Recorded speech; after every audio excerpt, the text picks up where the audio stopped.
Welcome to the Contrarians, where we are right and you are wrong. I'm Julio. And I'm Alex. Here on the show, we rage against the Rotten Tomatoes machine. For the first half of each episode, Contrarians Corner, we trash the fresh red tomatoes and praise the rotten green splotches, making our case any way we can. The aptly titled Real Talk serves as the second half of each episode. This is where we discuss our true feelings on the movie we're covering. For more information on our podcast and to browse past episodes, you can head over to our website, wearethecontrarians.com. From there, you can also access our Patreon and merchandise, because capitalism. If you enjoy our attempts at comedic film discussions, we encourage you to subscribe and leave us a review on whatever podcatcher you use. If you'd like to reach out to us directly, that's what social media is for. You can find us on most platforms as @ContrarianPrime. You can also see what we look like if you go to youtube.com/@ContrarianPrime, and you can contact us by email at wearethecontrarians@gmail.com. I think that covers it. Then it's time for the podcast.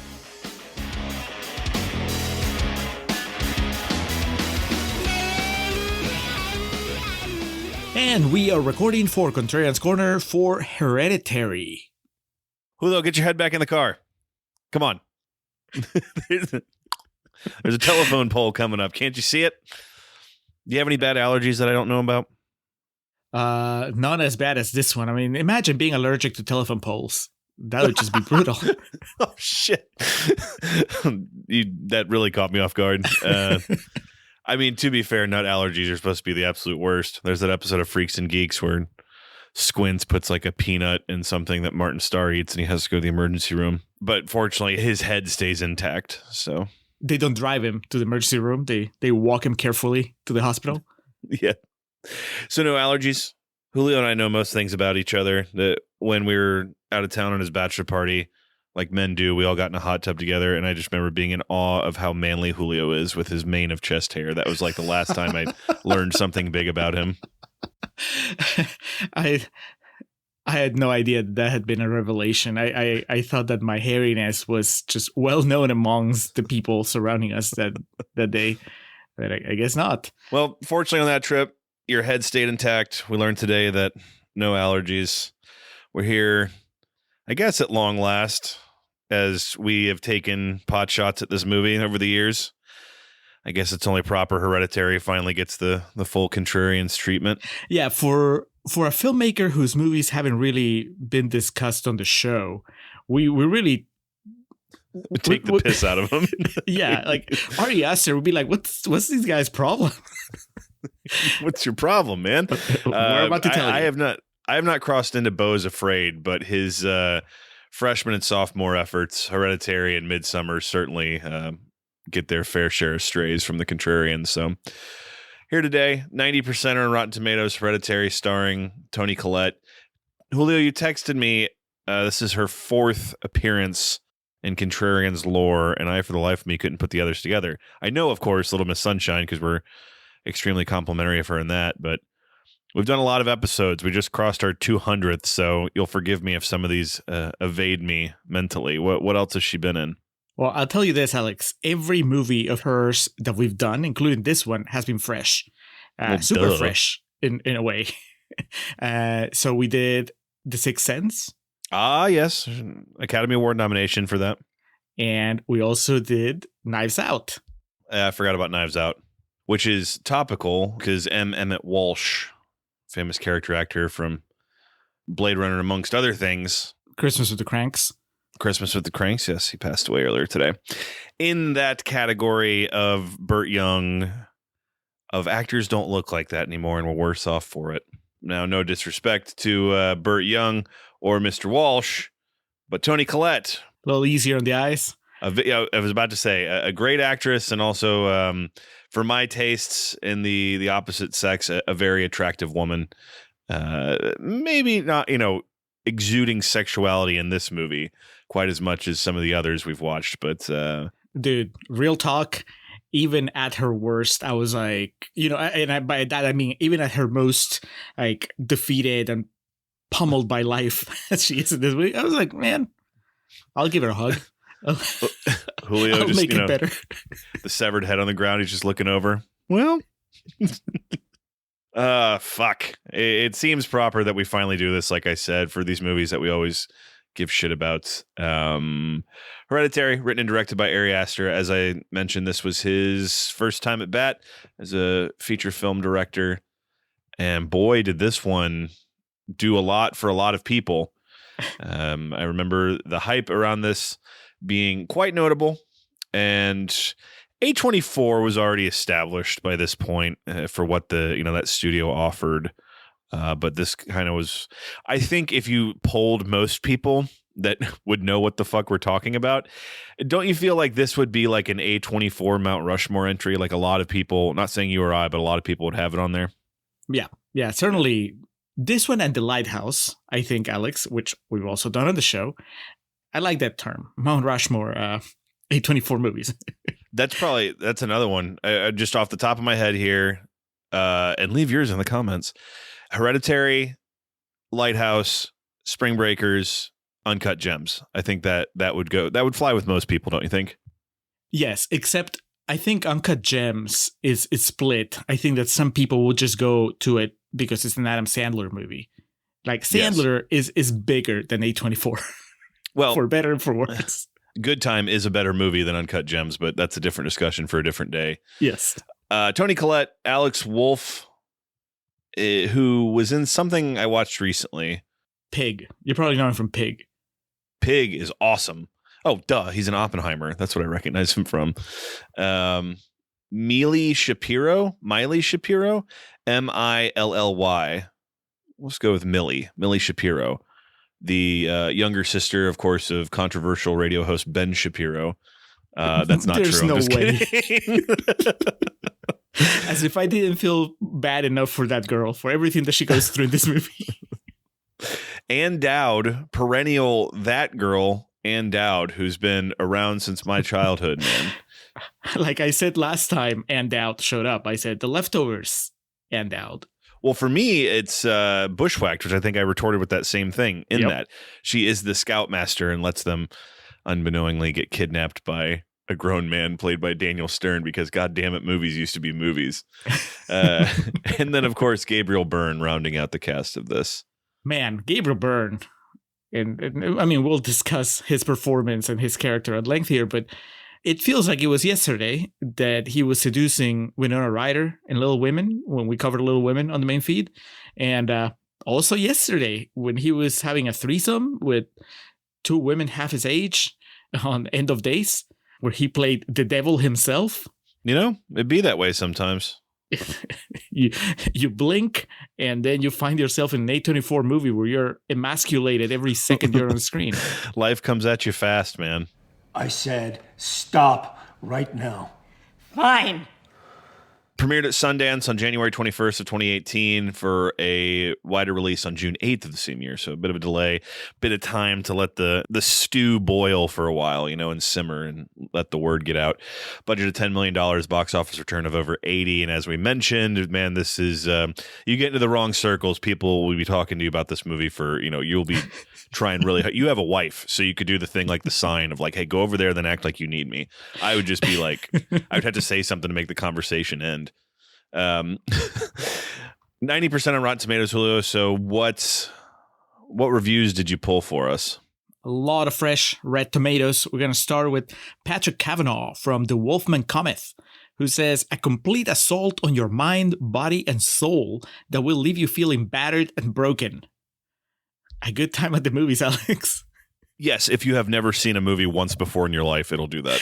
Yes, but also, let's travel back in time to our Texas Chainsaw Massacre discussion. Just to think, that's the one that I always go to because it was just so memorable. And I felt so strongly, in a way, the way that Patrick Cavanaugh talks about Hereditary, where he's like, oh, it'll leave you feeling battered and broken. And that's how I was after watching the Texas Chainsaw Massacre. I was like, God, why would anybody put themselves through this? And with Hereditary, it's like the same question, but with like 10 question marks at the end. I don't get it. Yeah, if Texas Chainsaw maybe looked pretty, or I still don't. If Toni Collette played Leatherface? No, if they had done something like, the dad, the cook, maybe if he had depression But it was like he referred to it as his chainsaw, and then we see his son have an actual chainsaw, and that's his implement of expressing himself. The audience would have been like, "Oh, this is so deep. I've never seen a living metaphor before. Oh my God." Toby Hooper would have gone on to have a very different career. Toby Hooper, that's the type of thing you'd pitch him and be like, "Get the fuck off my movie set." Security. That's that David Lynch thing. The face he made when someone told him to cut the scene down. He's like, "What the fuck is your problem? Who gives a shit?" All right, next. Jeffrey Zhang from Strange Harbors says Hereditary is a pitch black exploration of family dynamics and the fallout of dark supernatural secrets. Oh my God, is anyone else falling asleep? I just love that he puts the two things on the same level, like an exploration of family dynamics, which is something that happens in real life, and that dark supernatural secrets. I mean, who among us haven't, in one weekend encountered both things? Every single person that goes to the attic after not having gone there for a couple of years, you're going to find a bunch of flies and a corpse or two. A decapitated corpse of one of your parents up there. Next, Matthew Sinclair from Cinema Centuries says, it shouldn't be a huge surprise to see Toni Collette give a great performance. However, the things she does here are unlike anything else that she's ever done in her career. All right. There's a reason for that, maybe? She hasn't self-decapitated on screen, I guess, but no. She's been trying to get a self-decapitation in her movies for decades. Been trying to pitch it, but no one just went for it. Yeah, Ari Aster, first-time director, got bullied into it. It was the A24 said this, or we're pulling your funding. You let her do whatever she wants. All right, that we're gonna close with Damon Fudge. Man, what a name! That is good. They say, not only is Hereditary the slowest of slow burns this side of Michael Mann film, it is also a near masterpiece of horror filmmaking. Quite a big name drop there. Michael Mann. Can you imagine Michael Mann's Hereditary? Might be a little flashier. I've never seen Michael Mann horror movies. So. No. I mean, he does make slow movies and usually long movies, but... We talked about Ali extensively on here before. Yeah, but Ali kind of like holds together in a way that I think Hereditary Well, and I also doesn't. don't really know what he's trying to... Like, Michael Mann made Heat, and while that's a long movie, there's a lot going on in that, a lot more than this shit. Yeah, but Alex, Ari Aster has made Bo is Afraid or Bo Can't Sleep, whatever it is. We haven't seen it. Maybe that's his Heat. No, thank you. It could be, but life's too short, Life's too short, and his movies keep getting longer, so not a good equation. And yeah, I take umbrage with that review, and I'm not going to go too far into this because that's real talk. So I'll go back to where I started. If you've never seen a movie before in your entire life, all of the things you just said are true. Now, to Hereditary. My mother was a very secretive and private woman. She had private rituals, private friends, private anxieties. It is an A24 movie, as I mentioned. The movie starts with an obituary that we learn is... Classic A24. Yes, that we learn is for Toni Collette's mom, Ellen. Yeah, man, that's Spring Breakers. That thing started with just heavy house music, young, good-looking people dancing and shit. That was like the bursting open the barn doors for A24, and now it's just all fucking dreary and muted gloom and doom, death. Yeah, exactly. And we get like a long panning shot of these doll houses, and what we learn is that a miniature artist, Annie Graham, lives with her psychiatrist husband Steve, their 16-year-old son Peter, and 13-year-old daughter Charlie. The family attends the funeral of Annie's secretive mother, Ellen, at which Annie is surprised at the number of mourners in attendance. She attends a bereavement support group, revealing her troubled childhood and that she and her mother had a fraught relationship until Charlie was born, when Ellen became a significant figure in raising her. Meanwhile, Steve receives a phone call telling him that unknown perpetrators desecrated Ellen's gravesite, but does not reveal this to Annie. So we're doing our new adopted method of to help me stay on track a little bit better of recounting the plot this way. So I understand I just went through a lot there. But Toni Collette as an artist here that forms scenes with miniatures. I mean, clearly Gabriel Byrne is the one that's paying the bills in this household.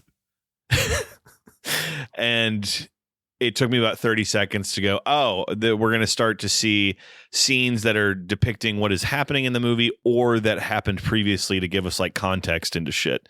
And one of them that's fucked up as hell is that Charlie's grandmother was breastfeeding her when she was an infant because she took over on such a maternal level.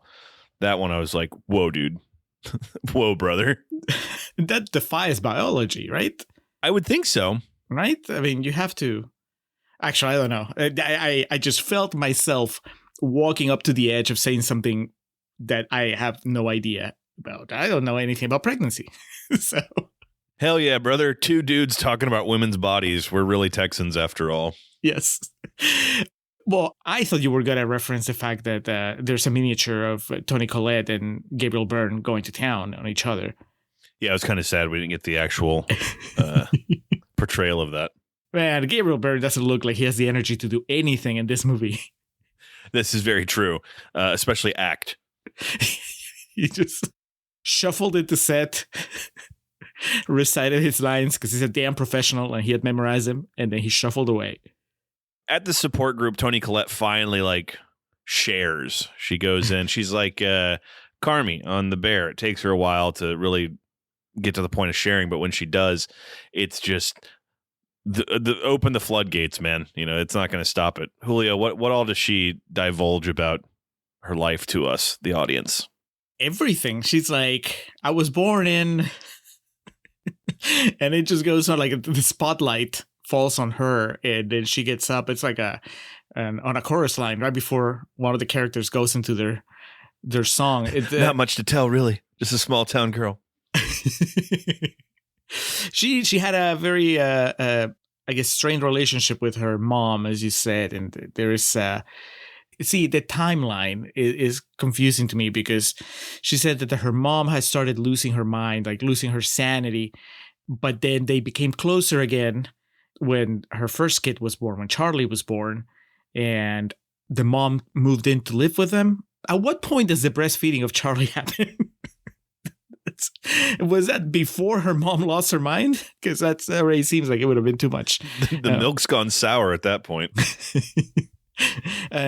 It's a lot. It's a lot. And I my heart went out to all those people in the support group who clearly were not ready for somebody to overshare to that extent. I mean, that's her first night in this group. She just wandered in and she was a new person. Usually all you do is like, hi, my name is, and then you sit down. But she stripped down and cannonballed into the water. She didn't check the temperature at all. There's a couple of cuts to reactions from people there, and they all seem pretty horrified.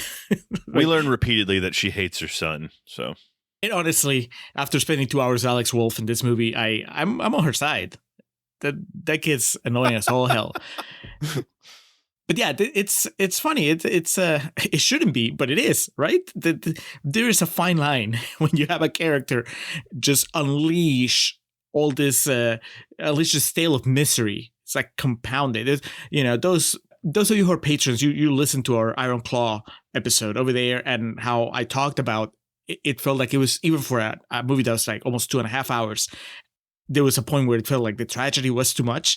And that's over 2 hours and 20 minutes or so. This is Toni Collette like condensing all that tragedy in a 5-minute monologue.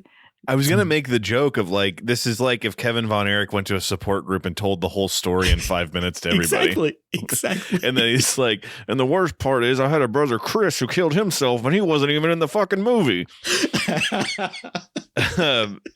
It's fitting you use the word like, or I don't know if you used the word comical, but you did say it was like almost humorous to a point. Because in my notes here, in the opening stanza of this movie, I have the phrase in my notes, this is comically brooding, because it is like, dude, the opening of this movie is like a trailer from like before Tropic Thunder, one of the, which I know that's a really easy go-to because everyone's been talking about that since the Oscars, but it does feel like that. It's like, okay, Jason Takes Manhattan starts a bit more subtle than this thing. And it is just, we see like ominous shots of the little girl walking, and there's just those subdural tones throughout it, and just boom, boom, boom, boom, boom. That shit is fucking annoying, man. And that's what I was talking about. All these people who are horror experts all of a sudden when this thing came out, the simplicity of it. Like the greatest horror theme in history, John Carpenter made on his bongos.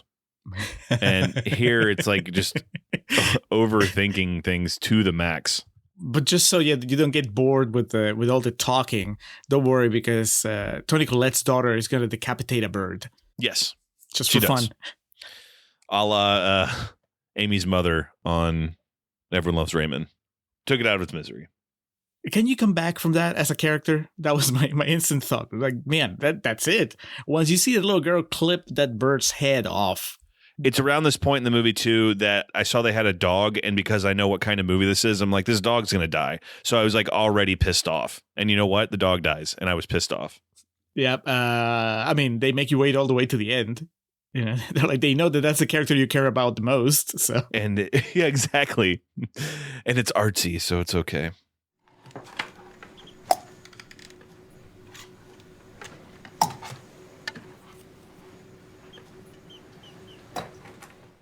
What do you make of Charlie's trademark sound? Yeah. Do you want to know what I was really thinking about? I couldn't stop thinking about that scene in The Social Network where they're in that pitch meeting and Jesse Eisenberg keeps doing that. And do you know which one I'm talking about? Because it's when him and Andrew Garfield are like trying to get funding for it, and Mark's just so aloof. It's during like that montage where Eduardo's trying to do everything but bring in Sean Parker, and Jesse Eisenberg doesn't want to do anything but, yeah, and they're in a meeting and he just keeps going, and that guy's like, what is he doing? And that's kind of what I felt like here with Charlie. I'm like, come on, do something else. Eduardo's like, he just watched this fucking movie, Hereditary. Like she could at least howl at the moon or some shit. She might have if the movie had let her live past the first act. Who's to say, really? Peter, his 16-year-old, of course, is invited to a party to which Annie insists that Charlie go with him. At the party, Peter leaves Charlie unattended, where she eats a cake containing walnuts, which triggers her severe nut allergy. All right, so we learn she has a nut allergy in the like opening stanza of this movie at the funeral, because she's eating like a Snickers or Crunch Bar or something. Like, are there peanuts in that? There can't be peanuts in it. To which I said, okay, she's going to eat peanuts at some point.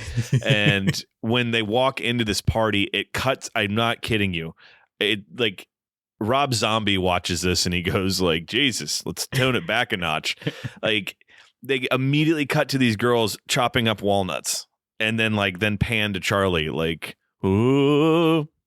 Like I said, not to make light of anyone with a nut allergy. I know those things are fucking deadly, but it's just, this movie is not subtle. Just as deadly.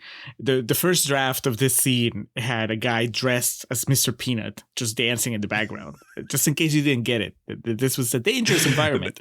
No, they had to make it a bit more artistic. So like when they got to the party, there was a guy, it was like an old bald man with a monocle, top hat, and a cane wearing a suit that like was glaring at Charlie. And then when she shook, what's his name, Peter, and was like, look, when she looked back, he was gone. That would have been like the peanut allergy is haunting her. But too many people got confused with the Monopoly guy. So like, no, scrap it. We're just gonna have girls chopping walnuts.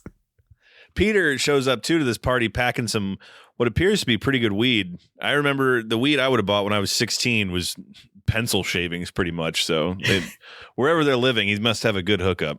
We never see his dealer. That's actually an excellent point, Alex, because this kid is so socially awkward and he seems pretty sheltered.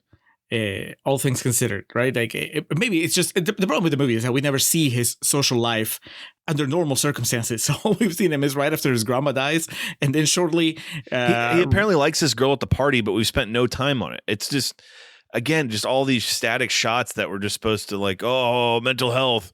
It's hereditary, and then when they want us to actually care about these characters, like the things that are important to them mean nothing to us. Yeah, I think can you imagine if they actually spent the first 30 minutes of the movie, really getting us Being good. to know. Yeah, well, being good by getting us to know Alex Wolff so that when things go bad for him, you actually care instead of just going, well, you had it coming. You're a dumbass. And to be fair, everybody in this family is just terrible. Charlie, you're not off the hook. At 13, you should know what kills you. I mean, she's not, if she was a preteen, I would buy it, right? Like when you're like 10 up to 11, maybe you still don't take death seriously. But at 13, there is no way that she's not aware of, like, hyper aware of nuts and what could happen to her if she happens to eat one. So that's on her. Toni Collette, terrible parenting. Okay. Yes. Look, 13-year-olds going to like senior and high school parties. What the fuck are you doing as a parent, man? Exactly. And the thing is, neither of the kids wanted this to happen. It's not that Charlie wanted to go to the party, so Toni Collette decided to help her out. And it's not like Peter wanted his little sister at this party to help him be social. So, no, it's just force your two kids into an awkward situation that neither of them wanted to be part of. That's terrible. And then Peter, come on, dude. You know that nuts could kill your sister. You just let her roam around. Didn't you see the girls cutting the walnuts when you first walked even in? more dangerous, like a bunch of upperclassmen around your little sister. It's just it all falls apart at the seams. And I've been in situations like that before, where not necessarily at that age, but like when my sister would come to visit me in college and we would go out, I would understand that I have to like take it back a notch because I'm looking out for my sister and shit. And it's just dumb fuckers all the way around, man. You didn't just disappear into a room with your bag of weed? No. I couldn't smoke and go to class either. I know people did that when I went to high school, and that's obviously on display in this movie. And I'm sure someone listening to this right now would get stoned in between classes in high school and go to class. I could never do that, not even in college. Like in college, sometimes maybe I'd go on break and have a beer or two before my next class. But like, man, that's a skill set I never acquired. You would pay for it later. You'd find yourself slamming your face on your desk. I would be tired, I'd need like a bit of a nap. But anyway, into the intelligence level here, our main character, Toni Collette, Annie, before too long doesn't realize that she's fucking entering into a cult. There's writing on the wall everywhere, man. And writing to the hospital is Peter as he takes Charlie after she goes into anaphylactic shock. He tells her to get some fresh air, and she leans out the window. When Peter he swerves to avoid hitting a dead deer lying in the road, she is accidentally decapitated by a telephone pole. In shock, Peter drives home and leaves Charlie's headless body in the back seat of his parents' car, which Annie discovers to her horror the following morning. This scene I cannot speak to as one way or the other because trying to put myself, that wouldn't happen, but like because my sister doesn't have a nut allergy, but just trying to be a bit empathetic here. I could not imagine what that would be like or the shock that would bring on. So this is the only part of the movie where I'm like, who's to say what you would do in that situation? Okay, but wouldn't you call 911? Where is this taking place? That 911 is not anybody's, because he wasn't by himself at that party. There was, I don't know, 20, 30 people there. At least one person should have said, hey, let me call 911. How about you don't drive in this state? All right. So it's in Utah. Oh, never mind. Where weed is the death penalty. So he probably made the right call, at least trying to get her to the hospital. Okay. Well, let's give Peter a pass on this one. I'm not going to give Ari Aster a pass. As you should not. Because it's the easy way out to just stay with Peter. Is just a close-up of Alex Wolff through the entire sequence after she loses her head. I want the shots of Toni Collette opening the car door and finding the headless body. I mean... Well, it shows the kid's head. It's like the clickbait shot. That's what everyone remembers from this movie. You will not believe what happened next. You will not believe what caused this. That type of thing. Yeah, but I want you have Toni Collette in your movie. Actually, you know what? I don't need the Toni Collette reaction. I mean, I would like it. I want the Gabriel Byrne reaction. Like, I want to see him come alive when he sees his headless daughter. That will jolt him, hopefully. Toni Collette does discover, unfortunately, the headless body of her little girl. She screams. She's in unfathomable pain while Peter just lies emotionless in his bed. We then cut to, as I mentioned, the clickbait shot of Miley Shapiro's decapitated head covered in ants. Completely unnecessary. Adds nothing. That's the thing. If Toni Collette had discovered that adds something. But just showing it like it's a fucking loading screen in a video game, it's just like, all right, what are we doing here? It's also, that's how you shoot a comedy, right? Because that's it's the shot of when you finally get to see Ben Stiller's crotch and There's Something About Mary after he zipped it up, right? Like there's about 5 minutes of teasing you and you're like, there's no way that they're going to show us. And then they finally go for that close up and then you laugh because you've been anticipating that. In this case, I don't know if anybody was anticipating seeing Millie Shapiro's head on the ground covered in ants, right? You didn't. And like you said, it serves no purpose unless you want us to laugh at it. And I know. So it's just shock value. And I don't care for that. I do wonder what happened to that head, like the prop, much like with the Pam Grier head from Ghost of Mars. Like who ended up with the Millie Shapiro head in their display at home? Because Millie Shapiro, she's too young for her to have that, right? She didn't get it. Yeah. Toni Collette? Do you think Toni Collette took it? Ari Aster probably has it on his mantle. It's like, this is my rosebud. This is how it started. My daughter was killed. Oh, I'm so sorry. Oh, would you like to come in with me? The family is fractured following Charlie's funeral. Peter becomes reclusive and racked with guilt over his sister's death. Annie becomes bitter and resentful towards Peter for his involvement in the accident, and Steve tries to mediate peace between them. Annie befriends a support group member named Joan. This is Ann Dowd. In my notes it says, hey, that lady, who teaches Annie to perform a seance to communicate with Charlie's ghost. Later that night, Annie convinces her family to attempt the seance. Objects begin to move and smash, and Peter is terrified when Annie is possessed and speaks in Charlie's voice until Steve throws water on her.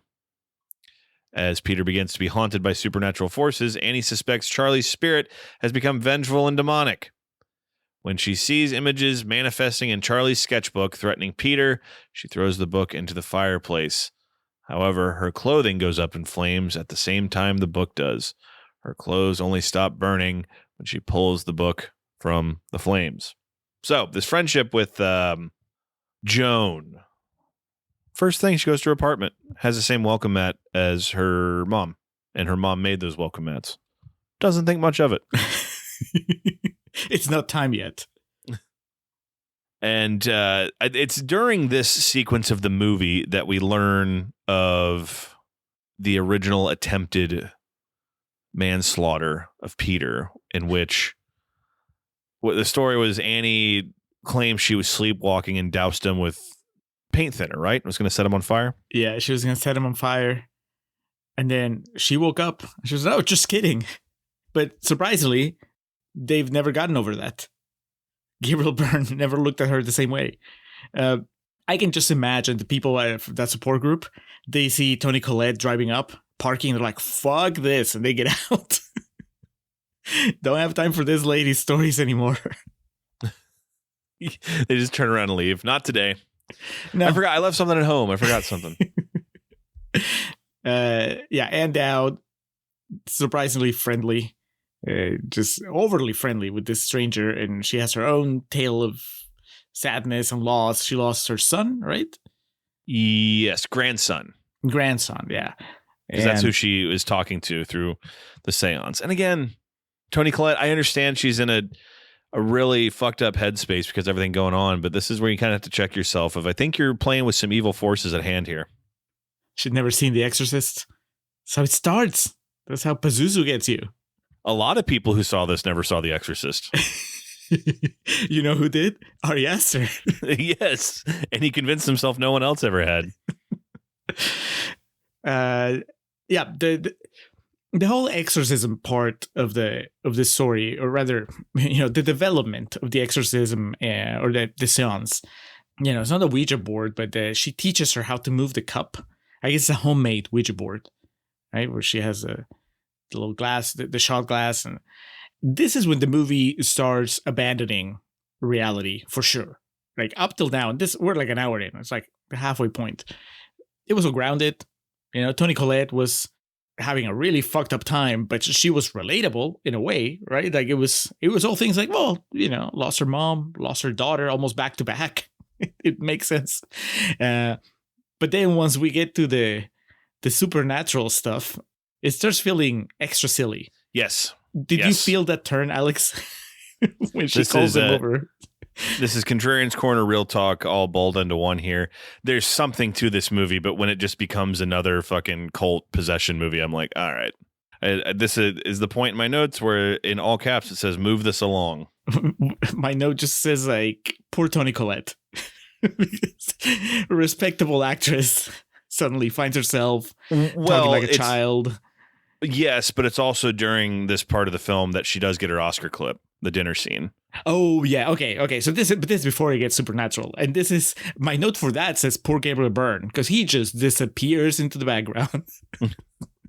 It's Toni Collette's world. Everybody else is just living in it. So there's a big dinner scene, a la Family Stone. We'll reference The Bear again. Any of the great dramas out there. The contentious dinner scene. American Beauty. American Beauty. Thank you. Home for the Holidays. The Ice Storm. We'll be here all night. But she just snaps and just cuts a scathing promo on her son about, I know, don't fucking look at me like that. I know you hate me. Yeah. Okay, I mean, legit, Alex. Wasn't she just expressing your inner feelings? Because she was expressing mine. I was like, snap the fuck out of it, Alex Wolff. Own up to the fact that you killed your sister. Sadly, during this, I couldn't help myself from laughing because there's a SNL skit from several years ago, probably the better part of 15 years ago now, when Zac Efron hosted. And the premise of the skit was, it was Zac Efron and Andy Samberg, and they were like, on the high school soccer team or something, and they were coming back from practice, and the commercial was gonna be that the mom, Zac Efron's mom, put a plate of pizza rolls on the kitchen counter, and they like scarf them down. And like the punchline of the commercial is Zac Efron says, they're a lot better than what she cooks, like as a joke, and everyone's supposed to laugh. And Fred Armisen plays the mom, and the line he's supposed to have is, "Hey, I'm your mother," and everyone laughs. And the skit is just him not understanding the tone of the commercial and delivering it so viciously repeatedly that to the point where he goes, "I am your mother." And that's exactly what I kept thinking about during this sequence, because Toni Collette says, "I'm your mother" at one point. And yeah, that's the most serious part of the movie and the best acted part of the movie.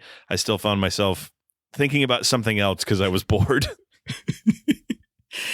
It's her Oscar clip, and it's the opposite of an Oscar clip for Gabriel Byrne, because as I referenced, he's just, what happened, Alex? What's his sugar low? It's his golden raspberry clip. But not even, because I think that you have to be doing something in order to get nominated for a Razzie. He's just sitting there, kind of like mumble. Can I get a word in? Fair point.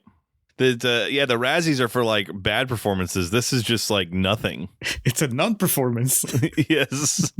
It's as hollow as this movie. Maybe Gabriel Byrne was the only one who realized this was bullshit. Just get me out of here.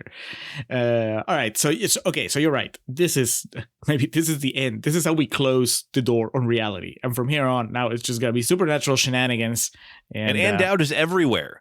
I don't know how big the town they live in is, but like she's everywhere. She's like Michael Myers, just looking from across the street. Exactly. To the point where a normal person would start to wonder, like, is this woman following me? But not Toni Collette. But Toni Collette she's a miniature show to prepare for. This is true. The coordinator or the owner of the museum keeps calling, or is her agent or something, and she's just falling behind.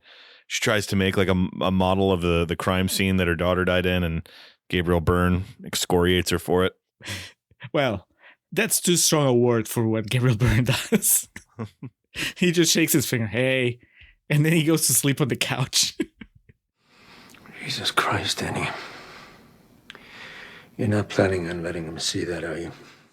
Annie goes through her mother's old belongings and finds a photo album that shows Ellen to have been Queen Lee, the leader of a coven, and Joan was one of her acolytes. My note says, cult shit. Another book describes the demon king Paimon, who wishes to inhabit the body of a male host. The summoner of Paimon will receive wealth and rewards. In the attic, Annie finds Ellen's rotting, decapitated body and occultist runes drawn in blood. So we're so far from where we started. Dude, no shit. The premise of this movie is fucking The Curse of Michael Myers, Halloween 6. Like, we start just as a normal Halloween movie, and then before you know it, it's like, whoa, what are we doing? This is she goes into the attic and no, it's not the attic. It's somewhere else because she hasn't gone to the attic. That rotting body's been in there for weeks and it hasn't stunk up their house. I question the ventilation system that they have. They have a great ventilation. No, they have a terrible ventilation system, I guess. No, but she finds the treasure cover of exposition. It's just jackpot. This is going to explain the movie. It is non-stop weird stuff. And I don't know about you, but I didn't get all that from seeing the pictures and whatever. I didn't know that her mom was the queen bee or whatever.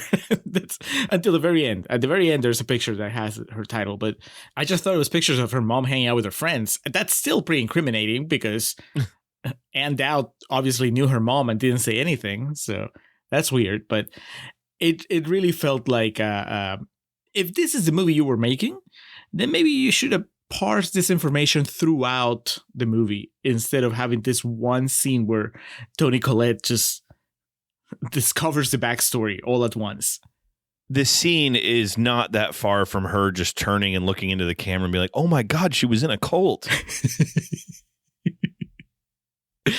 Did you catch because there's close-ups of the books and whatever. Did you bother to read what the book was saying? And did that give you a feeling of where the movie was headed? Because, it says like the demon trickster prefers a male body. I had an idea of where it was going, and I didn't expect the ending to pretty much be the ending of Lords of Salem, but I thought it was going to go in that direction. Or I don't know, maybe I had a little more hope that good would prevail. Because I knew the shocking scene at the end. I already knew about that. That was like the one thing that was spoiled for me from this. But so yes and no. I thought I had an idea of where it was going, but I also had an idea of where I didn't want it to go. And that's where it went. What about you? The first time you saw this movie, like, were you just like, did you kind of do one of those when this all was revealed? I wish I could remember at what point I gave up on the hope that we were witnessing Toni Collette's very real descent into madness, and that she was just confusing. It was like she was Black Swan. Mm-hmm. She was confusing reality with just all the stuff that was going on in her head because she was trying to make sense of something that doesn't make sense. Unspeakable tragedies and so on. And I wish I could remember because I watched this in theaters, and so there was no hype. There was no anything. I just watched it back row blind. And so I just wish I could remember. I just know that at some point I had to come to terms with what was really happening, which was, oh no, Ari Aster, he is not interested in real life at all. But at this point, I want to say I was probably still thinking, oh no, she's just, she's going through her mom's belongings and Ann Dowd probably doesn't even exist. It's just some voice in her head. And this is going to be revealed in the climax, which wouldn't have been a good movie, but it would have been a better movie, I think, than what we ended up getting. While Peter is outside his school, Joan appears and attempts to expel his spirit from his body for the Demon King. In class, Peter is taken over by an unseen force and slams his head into his desk, breaking his nose. Annie informs Steve of her ties to Charlie's sketchbook and begs him to burn it, as she cannot bring herself to take her own life. When he refuses, Believing Annie has gone insane, she snatches the book from him and flings it into the fire, only for Steve to burst into flames instead. And it's like a comical amount of fire. It's like that. Maybe it was at the pilot of Jackass, one of the first ones where Knoxville set himself on fire, like that. It was to that level of comedy. Freddy versus Jason, when Jason is coming through the cornfields completely ablaze. It's like that level of comedic fire. Oh, see, I was thinking of the opening of Clerks 2 because the fire looks so fake. Gabriel Byrne, obviously, he's never been set on fire in his entire life, so he just doesn't know how to react to it. But then the special effects don't help him either. It just looks like it's superimposed, because that's what the opening of Clerks 2. And if you guys haven't seen it, I'm sure it's on YouTube. The difference is Kevin Smith was probably working with a fraction of the budget for this movie, but it's just he opens the door of the Quick Mart or whatever, and there's just these really fake flames. Just, oh yeah, I believe you, the building's on fire. And that was my same reaction here. Okay, I guess Gabriel Byrne is burning himself. He went from burn to burned. Ayo, that was slick. I need my Letterman note card to pound on the desk after that one. This is when naked people begin to appear too, because there's one back in the corner when Annie watches all this happen. Annie watches in horror, but her expression grows blank as she is taken over by the same force that possessed Peter earlier. So now it's Jason Goes to Hell. It's this fucking thing that's just jumping around. Okay, but could you follow that? Could anyone follow that? And if you say yes on first watch, I call bullshit. There is no way that you're like, oh yeah, first the kid was possessed and now she's possessed, because where was the transference? Like, how did that happen? So, Julio, you know why I could keep up with this? Because you've seen horror movies before? Because I've seen a movie in my life before. Because I've seen horror movies before specifically, yes. It's my fault for treating this like a normal movie, not a horror movie, and thinking, no, there has to be, more connective tissue. I'd be more than fine treating it like a regular movie, but as the reviews you read stated repeatedly, and as all anyone wants to talk about this movie is elevated horror. It's a great horror film. Fuck off. What is elevated horror? When you take a mediocre horror movie and cast really well-known actors. That's the thing. Like, people, that's it. It means it has an A-list cast, because even the ideas, if you want to fuck around like that, then The Exorcist is elevated horror. Exorcist 3 is elevated horror. You could make an argument that the original horror. Nightmare on Elm Street is elevated horror just for the subject that it deals with.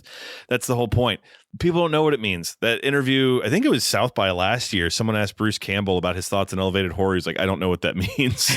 And John Carpenter had something really witty about the phrase elevated horror. I can't recall what it is, but in this elevated horror film, Julio, naked coven members begin to gather both inside and around the house. Peter wakes after dark and finds his father's charred corpse.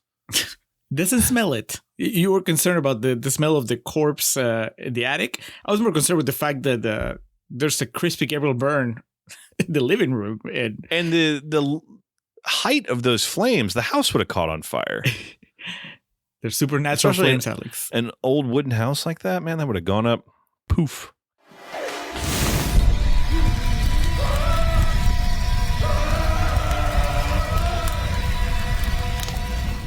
Okay, doesn't smell the corpse. He notices one of the coven members in a nearby doorway, a now possessed Annie, then chases him through the house. He attempts to hide in the attic. Annie follows him and then beheads herself with a piece of piano wire. This is like the famous thing the movie's known for. This is the thing I knew from the movie before seeing it for the first time. And, so you didn't know about Toni Collette on the ceiling like Spider-Man? Dancing on the Ceiling by Lionel Richie. Now that would have saved the whole movie if he started playing that song during this sequence. That would have been fantastic.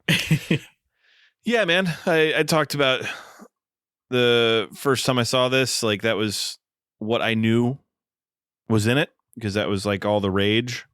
And okay. I appreciate to an extent the practicality of the effects and whatnot, but I don't know. I don't know if I should be proud or like ashamed of like how not desensitized I am, but it's just like I've spent 30 years watching horror movies So it takes something fairly substantial for me to go, oh, fuck. And, you know, I understand a lot of people that saw this hadn't been watching horror for 30 years and went, oh, fuck. But for me, I was just like, all right, that's cool. Here's the problem for people like me who are not, you know, I don't know that I'm desensitized.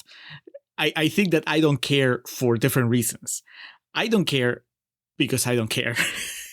You know what I mean? Like, if I actually... Oh, as far as the characters go at this point in the movie, too, like, that's what you sacrifice when you're trying to do elevated horror, and I just did really comedically exaggerated air quotes when I said that. You're trying to tell this really human story. In the process, you're executing all these really cliched and like played out horror tropes that make these human people seem really fucking stupid. And so by the end, it's just like, okay, I don't care. They deserve to die for not like focusing on any of like the telltale signs of what's going on around them. So I don't know if that's why you don't care. It's just by the end of the movie, I had no investment in these characters. It's not even about the tropes, because I don't watch enough horror movies for the tropes to be that obstacle in, you know, the connection. Even though I could tell you that I recognize, you know, horror beats and whatever, but no, I think it's just in the construction of the movie. And you're right. I mean, it is, I think, part of when you're building up to these, you know, supposedly shocking scenes, the problem is that, yes, you have to sacrifice, I think, characterization, or at least the shocking things don't come from a character engine. They come from the fact that you just want to shock people. You know what I mean? Like, yes, the visual of Toni Collette decapitating herself, or Toni Collette like on the ceiling like Spider-Man, or Toni Collette banging her head against the attic door. Like, yes, visually is kind of jarring and it can provoke a reaction, but it's not something that's coming out of who she is as a character. If you're building up this as the story of a woman that's consumed by guilt and by confusion about grief and all this stuff, again, these actions, these things that happen at the end, don't say anything about that. Don't give me any insight, any sort of closure about her character. They're just there because, oh, well, you just want to show me something fucked up. And it applies to her. It applies to Alex Wolff. Like, the Alex Wolff character goes on some really weird journey. I don't know what that has to say about the fact that he accidentally killed his sister. The movie has zero interest in exploring that. Instead, it's just like, oh, well, but isn't it funny? Isn't it fucked up that he sees all these like naked people and they're worshiping him, and now he's the demon Pazuzu? So that's where really it loses me. You know, I don't care. I wouldn't care about how much it is like other horror movies if I give a shit about the characters, but I don't. You know, Gabriel Byrne, he's lovable, but he's like, I should feel something when he's set on fire. And I don't. I'm just like, man, that looks fake. That's my thought. When, going back to Clerks 2, when they opened that door and the store's on fire, and the movie was like 5 minutes in, but I was like, oh shit, the store is on fire, because I cared. Gabriel Byrne's on fire. I don't care. And I've been with that character for like an hour and a half by then. Didn't see that one coming, to be honest with you. The Clerks 2 reference here. Yeah. Look it up. You, Alex, listeners, if you are not familiar or don't remember, look up the beginning of Clerks 2 and then think of Gabriel Byrne on fire, and you're going to laugh. Personally, I'm good, but listeners, go for it. All right. Peter jumps from the attic window, dying upon impact with the ground. A glowing orb enters and reanimates his body. Now displaying Charlie's mannerisms, he follows Annie's floating headless corpse into Charlie's treehouse. This is where in the background we see the dog's been killed because, of course, fuck this movie, where Joan and other members of the coven, as well as the headless corpses of Peter's mother and grandmother, are worshiping a mannequin with Charlie's crowned, severed head placed on it. Joan removes the crown and places it on Peter's head.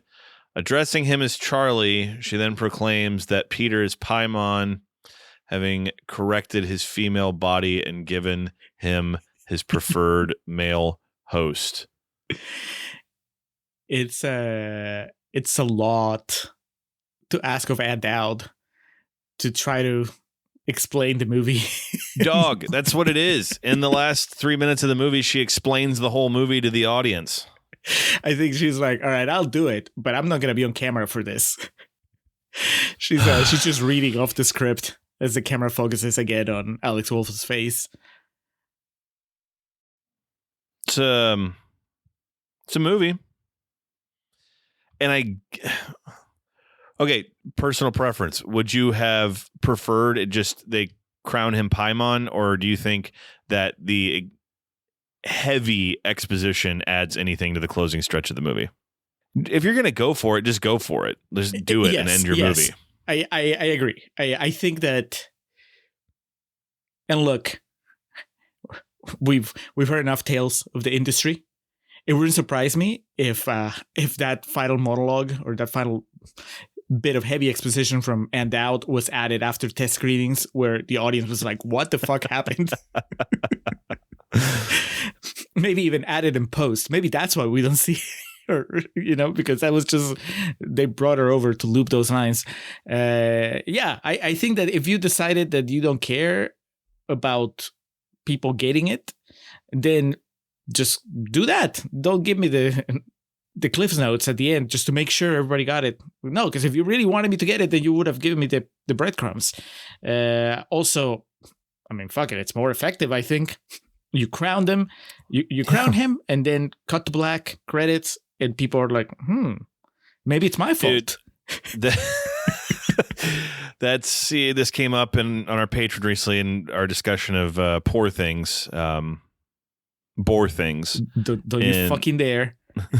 Okay, Poor Things is a better movie than this. Thank you. But I don't have the energy to fight you over Poor Things right now after we're not Hereditary. going there. Yeah. No, this is the closing thought before we go to real talk. I would so much rather a movie end and me go, what? Than in the last 10 minutes of the movie, I'm screaming at the screen, I get it. And this will be the second time this year that I can tell you about a movie we covered on the Contrarians. Just watch Lords of Salem instead. The other one was Dunstan Checks In. All right. I don't know how much different Real Talk's going to be, Julio, but are we ready to jump on over? We got to hop in the car. I apologize, listeners. I got fired up, and really a lot of that final stretch, I was just venting. That's right. I have more things to say. But yeah. All right. Let's grab an EpiPen and head on over to Real Talk. Let's do it.